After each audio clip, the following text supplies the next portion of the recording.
Okay, Hare Krishna. So today we are reading from Canto 3, Chapter 20, which is entitled Brahma's Prayers for Creative Energy, and we are reading text 19. Om Namo Bhagavate Vasudevaya. Om Namo Bhagavate Vasudevaya. Om Namo Bhagavate Vasudevaya.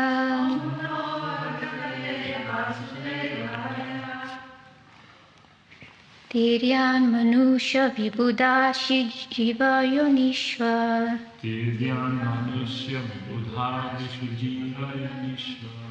Atme Chayatma Krita Setu Parisayaya. Atme Chayatma Krita Setu Parisayaya. Reme Nirasta Vishayopi Avaruda Dehas. Tasmai Namo Bhagavate Purushottamaya. Tasmai Namo Bhagavate Purushottamaya. Word for word, Tiryak. Tiryak. Animals lower than human beings. Animals lower than human beings. Manushya. Manushya. Human beings, etc. Human beings, etc. Vibhuda Adishu. Vibhuda Adishu. Amongst the demigods. Amongst the demigods. Jiva Yonishu. Jiva Yonishu. In different species of life. In different species of life. Atma. Atma. Self. Self. Ichaya. Ichaya. By the will. By the will. Atma Krita. Atma Krita. Self-created. Self-created. Setu. Setu. Obligations. Obligations. Paripsaya. Paripsaya. Desiring to preserve. Desiring to preserve. Yaha. Yaha. Who. Who. Reme. Reme. Performing transcendental pastimes. Performing transcendental pastimes. Nirasta. Nirasta. Not being affected. Not being affected. Vishaya. Vishaya. Material contamination. Material contamination. Api. Api. Certainly. Certainly. Avaruda. Avaruda. Manifested. Manifested. Deha. Deha. Transcendental body. Transcendental body. Tasmai. Tasmai. Unto him. Unto him. Namaha. Namaha. My obeisances. My obeisances. Bhagavate. Bhagavate. Unto the personality of Godhead. Unto the personality of God. Purushottamaya. Purushottamaya. The primeval Lord. The primeval Lord. Translation. O my Lord, by your own will, you appear in the various species of living entities, among animals lower than human beings, as well as among the demigods, to perform your transcendental pastimes. You are not affected by material contamination. You come just to fulfill the obligations of your own principles of religion, and therefore, O Supreme Personality, I offer my obeisances unto you for manifesting such different forms. Please repeat. O my Lord, by your own will, you appear in the various species of living entities, among animals, lower than human beings, as well as among the demigods, to perform your transcendental pastimes. You are not affected by material contamination. You come just to fulfill the obligations of your own principles of religion. And therefore, O Supreme Personality, I offer my obeisances unto you for manifesting such different forms. Purport. The Lord's incarnations in different species of life are all transcendental. He appears as a human being in his incarnations of Krishna, Rama, etc., but he is not a human being. Anyone who mistakes him for an ordinary human being is certainly not very intelligent, as confirmed in Bhagavad Gita 9:11. Avajananti mamuda manushim tanum ashritam. The same principle is applicable when he appears as the hog or fish incarnations. They are transcendental forms of the Lord and are manifested under certain necessities of his own pleasure and pastimes. Such manifestations of the transcendental forms of the Lord are accepted by him mostly to enliven his devotees. All his incarnations are manifested whenever there is a need to deliver his devotees and maintain his own principles. Shri Prabhupada ki jai. Nama Om Vishnu Padaya Krishna Vishta Bhutale Shrimati Devi Krishna Goswami Dhanamani. Nama Om Vishnu Padaya Bhutale Shrimati Bhaktivedanta Swami Dhanamani. Namaste Saraswati Devi Gauram Janani Vishwashoni Madhivasi. So I ask the blessings of you, all the devotees, that I can speak something that is beneficial to all of us and to myself, and that whatever we hear from the pages of Bhagavatam and from the previous acharyas, that it can penetrate our heart and we can apply this knowledge and go deeper in our practice. So in this purport, Prabhupada talks about all the different incarnations of the Lord and that they're all transcendental. And in the first sentence of the purport, it says that he appears as a human being in his incarnations of Krishna. So we understand that Krishna is not actually an incarnation. He is Krishna himself, the original source. So even though it says incarnation, for all intents and purposes, it's talking about him descending on the earth. But when we read Krishna book, we hear about how he descended on the earth. He wasn't born just like how in the material world, when a child is born, there's so much blood and the process is not very a clean process. But when Krishna was born, there was no such thing.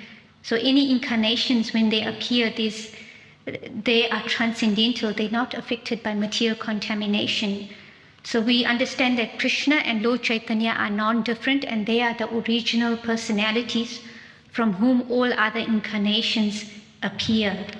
And this is confirmed also in Bhagavad Gita, chapter 4, which is entitled Transcendental Knowledge, and text 7 and 8, it talks about how Krishna and Lord Chaitanya are the original personalities from whom all incarnations appear. But just for the purpose for our understanding in layman terms, it referred to as incarnations. So there's a verse in Bhagavad Gita, and I'll give you a clue, Nandu, you might know. In Mahabharata, it talks about why Krishna appears. And it's in the Mahabharata movie, that song in the old version. Yada Yada Bhagavati Bharata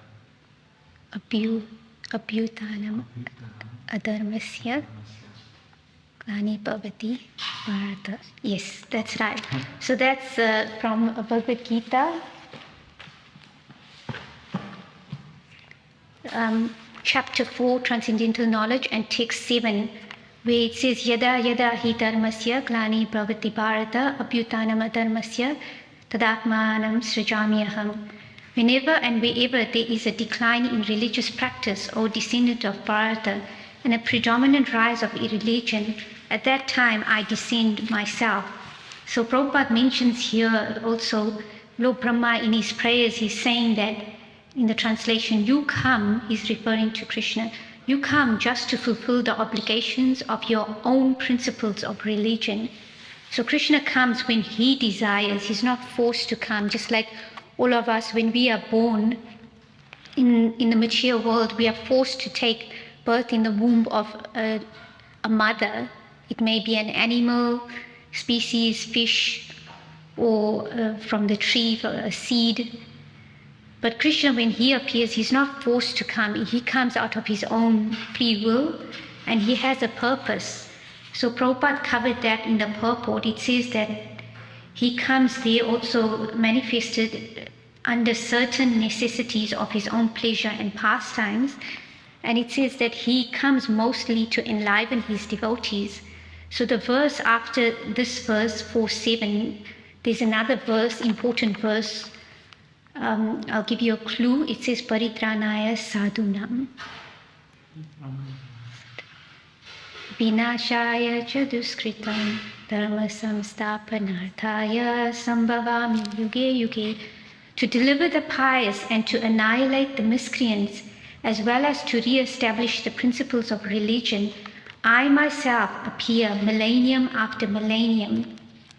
So he comes primarily to give pleasure to his devotees. So we hear that when Krishna came in his original form as Krishna, the demigods had asked Lord Brahma, they approached Lord Brahma, that we are really suffering in the material world. Kamsa is performing so many atrocities against even the brahmanas, the cows. He stopped all religious practices. So he comes Vinashaya Saduskritam. So Duskrita are the demoniac people of demoniac mentality who go against the principles of the Lord. So he comes for that purpose, to annihilate the miscreants. And then also it says Paritranaya Sadhunam. So he comes there for the sadhus, for his dear devotees, to give them pleasure. Because in his childhood pastimes, we hear how Mother Yashoda and Nanda Maharaj were enjoying his pastimes and his pastimes with the cowherd boys and the gopis. So his main purpose is to give pleasure to his devotees. If he wanted to, any one of his material energies can destroy the miscreants. Just like at one point they were I think it was in Nepal then, they were doing a lot of, in the name of religion, they killed many cows or bulls. And then after that there was an earthquake. Was it an earthquake or a big tsunami or something? And so many people died. So if Krishna wants to, he doesn't need to come himself. He can just, one of his energies, a tornado, a volcano, floods, can take care of the miscreants to punish them, to punish us if we are doing anything against the principles of religion.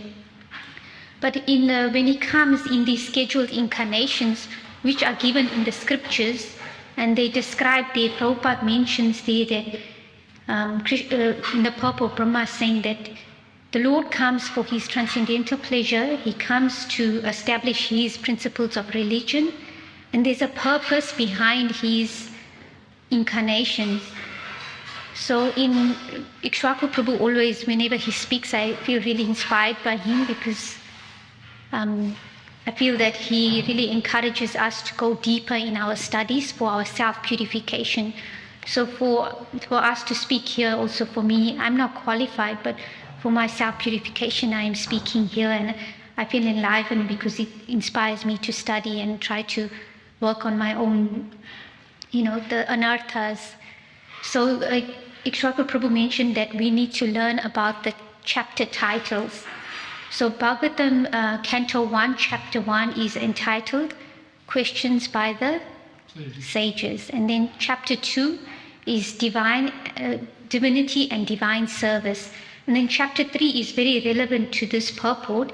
It's Krishna is the source of all incarnations. So everything that is mentioned here, it's encapsulated here. The purpose of Krishna, why he comes, is all in this Chapter 3, which is Krishna is the source of all incarnations. And Prabhupada mentions there in this chapter that, and he goes through all the different incarnations. So we know the primary incarnations are Matsya. Who knows what form Matsya is? Yes, fish incarnations. And then Kurma, which turtle. Matsya, yeah. Matsya, Kurma, Varaha, Nashingadeva, and Vamana, Parshuram and Rama, Balaram and Buddha, Kalki is the last to come in the age of Kali Yuga. My nephew, when he was about 5 or 6, he taught me that verse because he's going to the Gurukul in Auckland, and Mother Vimala, she's a Prabhupada disciple, she was teaching the children these songs, so they know in the sequence of appearance. And then, when children learn, sometimes they're not fully conscious, but these foundations that they learn, it will carry us, even for us, it will carry us throughout our life, and at the moment when we most need it, Krishna will help us to remember that. So in those, in Srimad Bhagavatam 1.3.26, it says there in the translation, O Brahmanas, the incarnations of the Lord are innumerable like the rivulets flowing from inexhaustible sources of water. So even just like waves, there's so many rivulets falling from the waves. So there's that many incarnations, unlimited incarnations of the Lord. And in Bhagavad Gita 4.8 purport, Prabhupada says there that there are various kinds of avatars, such as Purusha avatars. Who can name the 3 Purusha avatars? That's the first. And one of them, I'll give you a clue. The lotus comes out and Lord Brahma is born. The 3 Purusha avatars.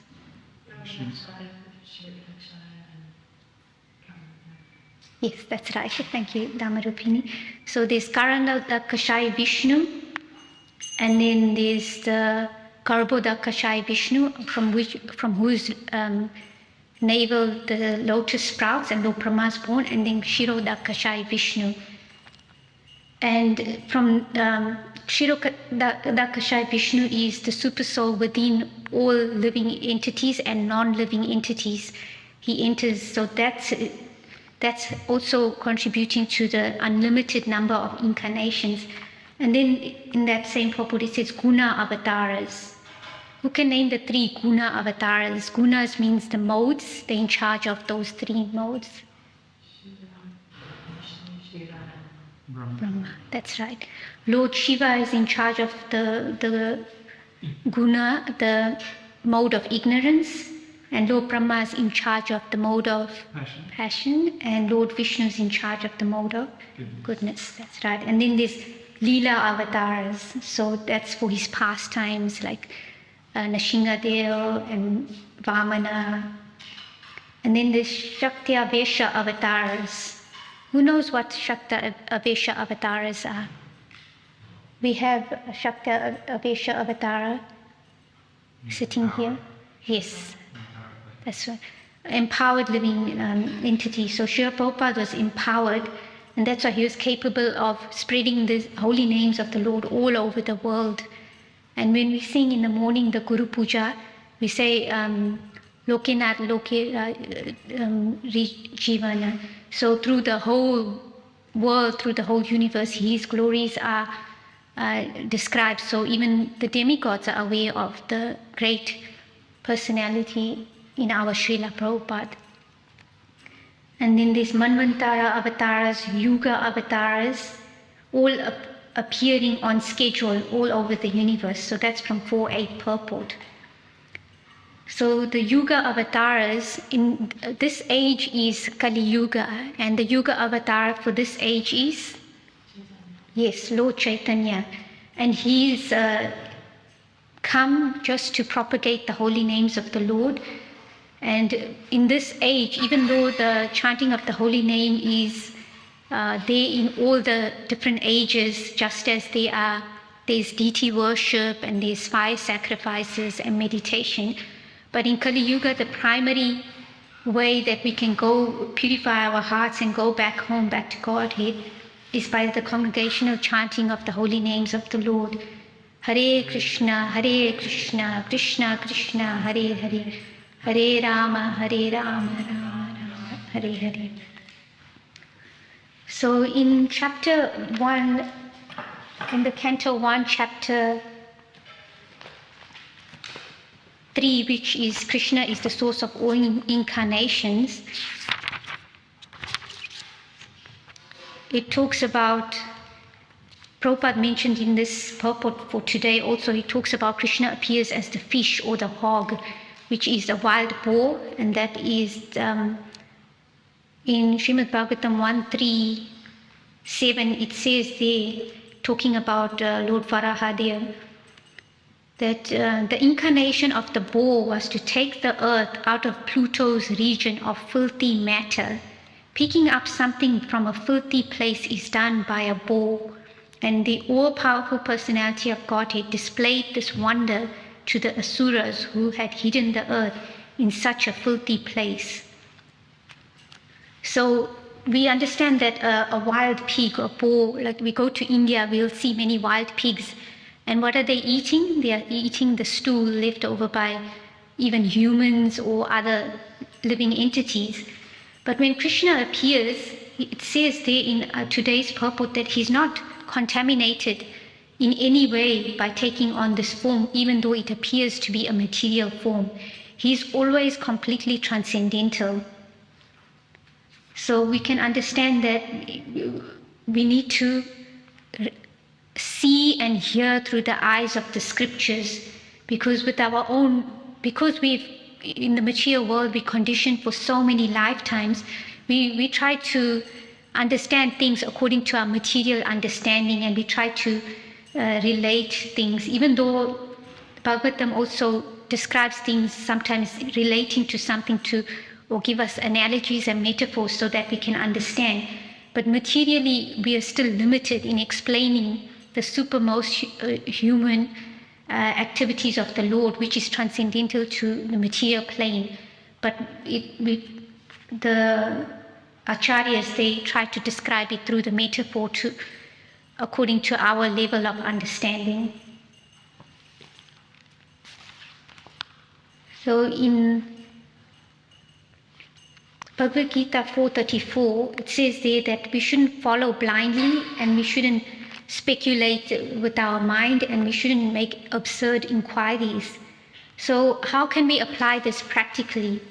So we understand that when we come to Krishna consciousness, that we are following in the footsteps of the acharyas. So there's the principle of anukar and anusar.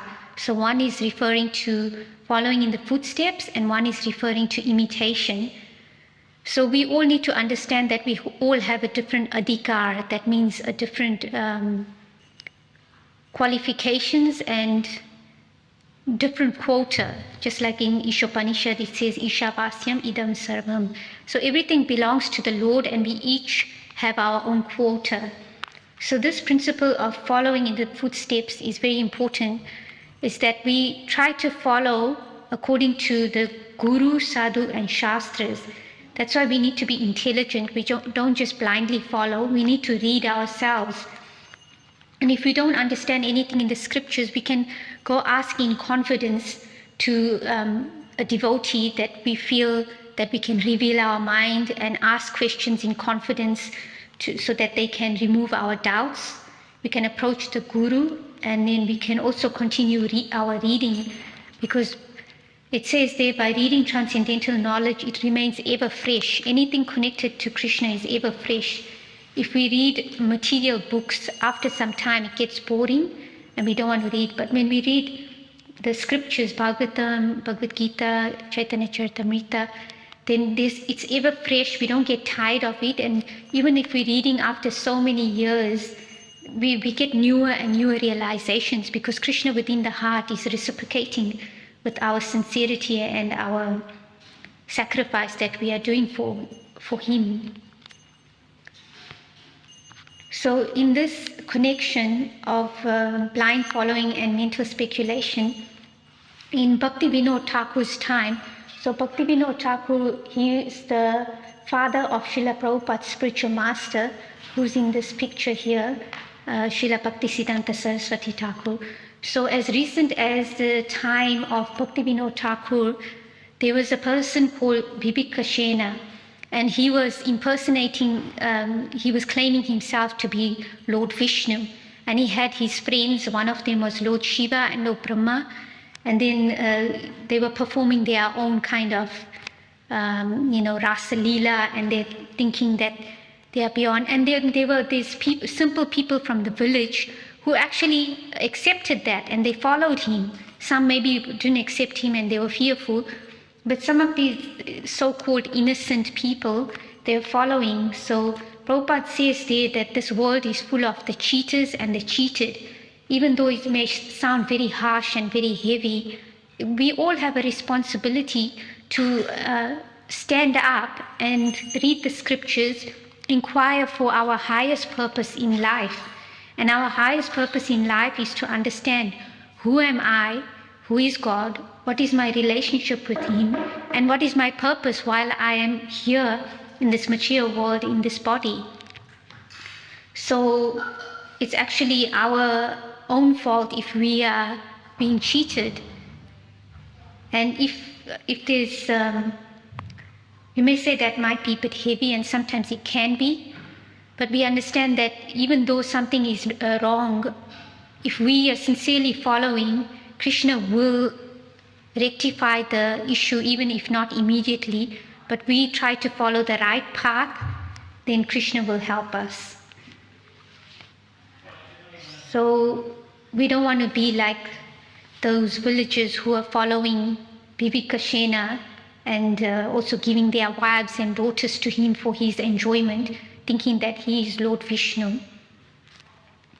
So in the same purport of Bhagavad Gita 4:7, it says that Lord Buddha came. So in each and every incarnation he speaks, Prabhupada is saying, as much about religion as can be understood by the particular people under their particular circumstances. But the mission is the same, to lead people to God consciousness and obedience to the principles of religion. Sometimes he descends personally, and sometimes he sends his bona fide representatives in the form of his sons or servant, or himself in some disguised form.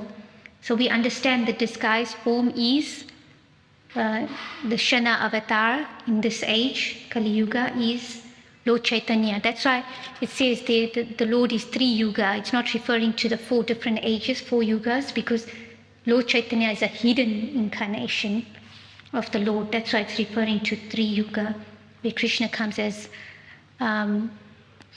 Krishna and Rama in the other ages. So from this one also it says there that he sends his sons. So we understand also from other scriptures there that not able to hear or you are not ready.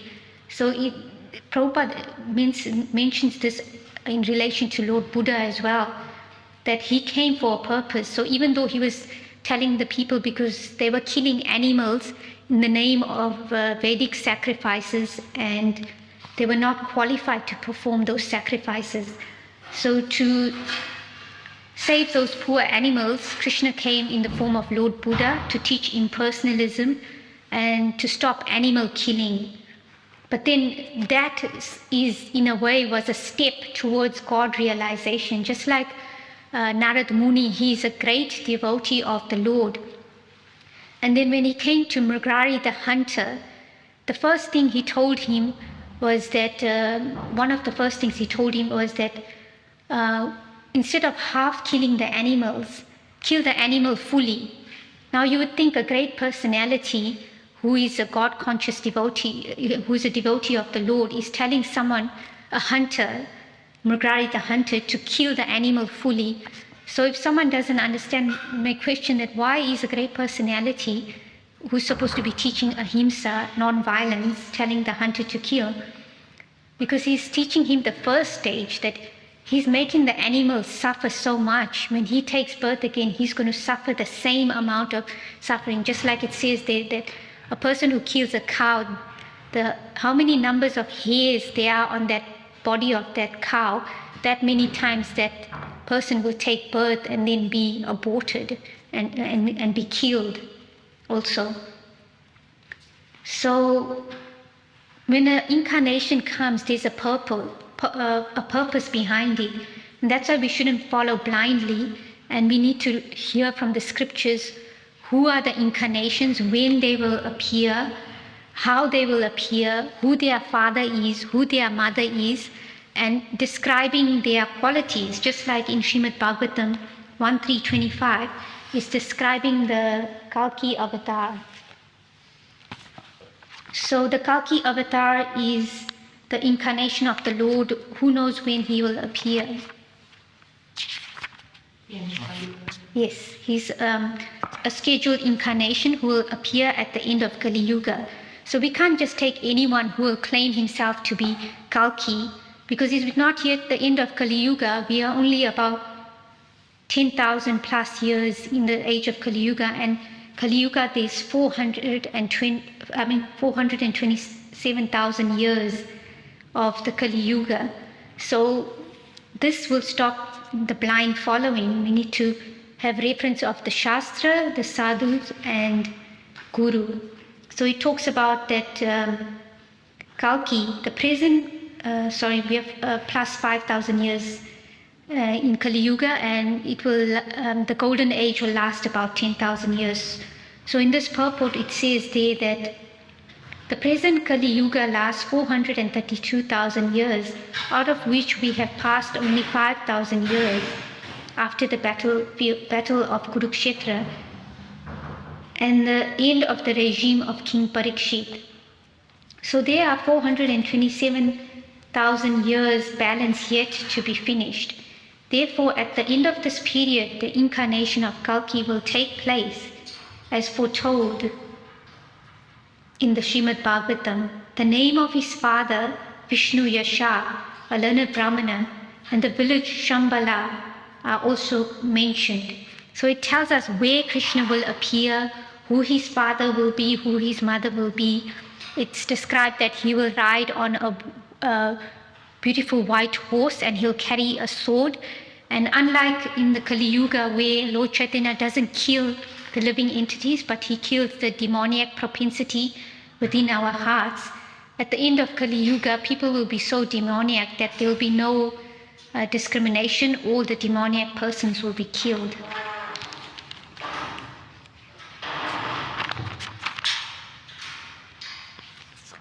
So I'll end there, and I'll read the translation before we finish.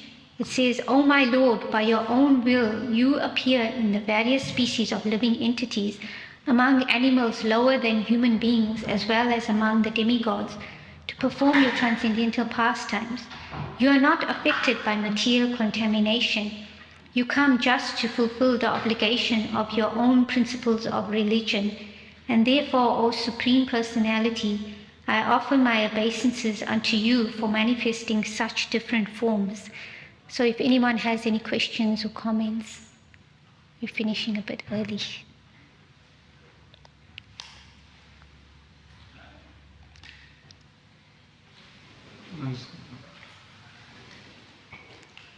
When else or did the Golden Age start?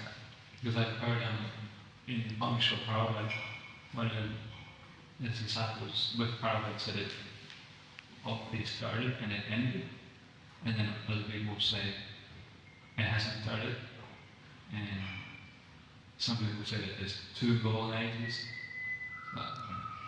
I'm not very well versed on the Golden Age, but what I've heard is that there is a 10,000 year period of a Golden Age, and from my understanding, it's I could be wrong, but my understanding is that we are in this Golden Age because Lord Chaitanya came 500 plus 500 years ago, and then we are actually, it says there that we are actually part of the Chaitanya Charitamrita pastimes because we are serving Lord Chaitanya's mission.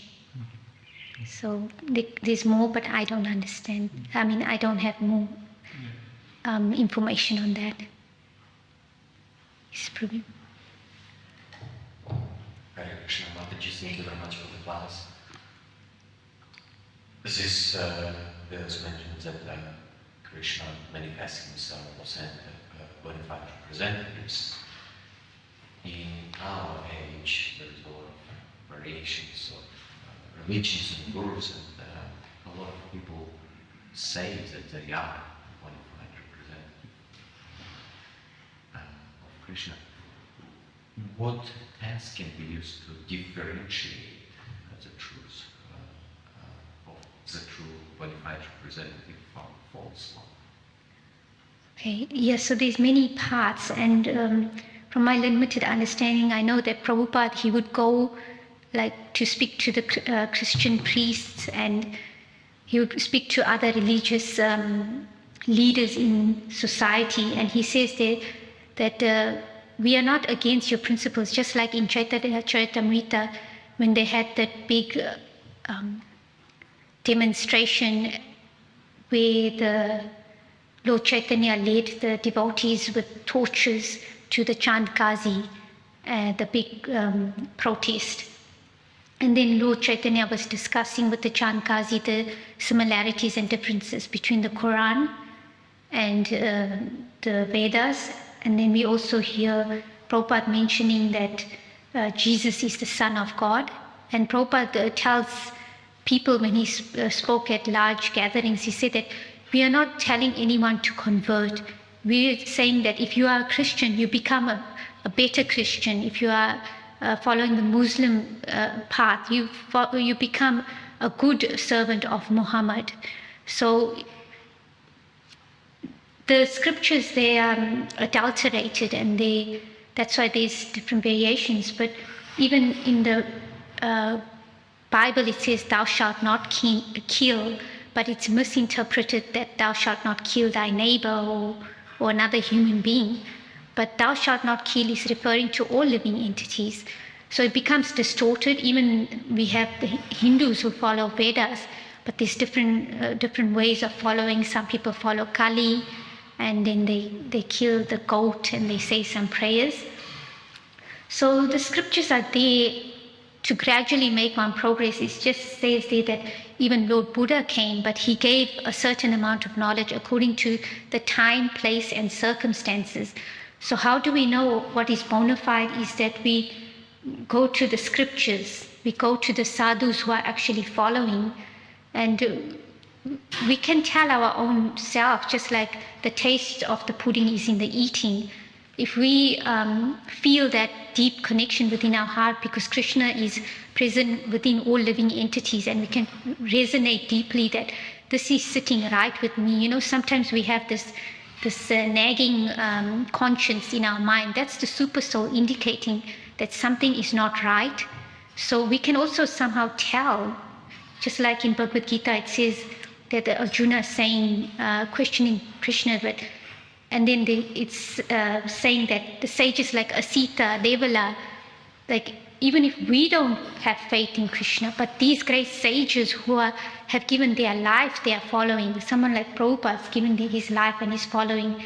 Then there must be some truth, some substance in it, even though maybe at our stage we are so covered over by many layers, just like an onion. You know, you peel the different layers. So by just sincerely following, gradually then the layers will come off, and then we'll be able to sense that, because Krishna is in our heart as well, and we can sense that this is the right path, this is how, and it's not that we criticize other paths, they are on their path, but we understand that we are not great, but we have the greatest knowledge. We have the name of God, Krishna. We have his address, Goloka Vrindavan. We know the name of his mother and father. We know the names of his friends, and we know his activities. So in following the scriptures doesn't make us great. It doesn't mean that we are great, but we have the greatest knowledge because we have the address of the Lord. Whereas other paths, it's a step-by-step, a step ladder process. So people are not really, like they say, Jesus is the Son of God, but do they know who God is? Do they know where he lives? You know, he's the son of Krishna. So like that. So I really was appreciating how Prabhupada really emphasizes this, that we are not asking anyone to convert. If you want to be a Christian, remain a Christian, become a good Christian, and follow the teachings, the true teachings of Lord Jesus, or follow the true teachings of Muhammad, Allah, like that. Is that okay? Yes, that's a very good answer. Thank you very much, Nigel, for very elaborate answer. I had in mind more. There are some like in history, we went through some demonic rulers, like Stalin in Russia, say, for example, when he put to all people of Russia ideas that religion is poison. So the true religion is Marxism, which is political movement. And, you know, he said that we all have to study our God. And it became, people started doing that, and it became a golden age for Russia. You know, all the industries, there is so many benefits from, you know, so what I'm saying is sometimes demonic personalities can put themselves in a position of bona fide master and say, you perform these activities and you will benefit a lot. And they do perform activities and can benefit them. Yeah. In fact, in Bible, when they have a description of Satan, it's not a description of demon, it's a beautiful angel, it's lion, you know, white roses and things like that. Very beautiful picture, but it's a demonic personality, very easy to confuse. Yeah, thank you for that. It just reminds me of like other parts, like Christianity teaches us that our goal is to go to heaven, but we understand that heaven is also a material planet. So we want to go beyond heaven. It's not that we want to enjoy separately. And like you were mentioning Stalin, and then we have Hitler, personalities like that. They created a man-made religion. So it says there that Krishna comes in this translation. It says there that Krishna comes to fulfill his own principles of religion. So the principles of religion are not man-made, they are established by God. And even when there was that war and the communists were coming, driving in their trucks and giving bread to the people, and they said, "Who is your God?" They said, "You are our God." So even though they stopped going to the church, but it's because, yes, materially, externally, someone may proclaim to be a higher, superior authority and may claim that I'm the one providing for you, but not God. But can a foolish man say, like Prabhupada says, can he create the dust? If he says, "Oh, I can create a building," okay, I'll take away the earth and all the materials. I can't create it. So religion is not man-made. Even though people can create a man-made religion, there's no substance to it. And even though externally there might be some results, just like there are bad people out there who are even giving to charities and doing things like that, but we know that they are doing bad things and the result will be there, but it's not sustainable. It doesn't last, it's finished. Who remembers Stalin? You know, some of the younger generations, they may not even know who he is because they didn't learn about it in school in the history subjects. So these personalities are forgotten. They're demonic personalities, they're forgotten. But the real fame is the fame of a devotee who is spreading the glories of the Lord, not expecting fame, but the fame follows that. It's like mukti, liberation, and what is it, mukti? And it follows the devotee because it's the potency of Krishna is carried within the heart of that devotee. So religion is never man-made. If it is, then it's not sustainable, it doesn't last. Thank you so much, Mataji. Thank you. I forgot what it was. Yeah, also like you were saying, the world is full of the cheater and the cheated. It's the same thing. And even like Ravana and those demons, Kamsa, they're super opulent, and actually their citizens were very happy in their kingdom. And he was more powerful really than demigods. But unless, like Mataji is saying, they can solve birth, death, old age, and disease, it's a man-made religion. And if you want to not be the cheater or the cheated, you have a responsibility to stand up, read Bhagavatam, read the scriptures, and find out for yourself, is this a man-made religion or is it going to solve my 4 problems of life?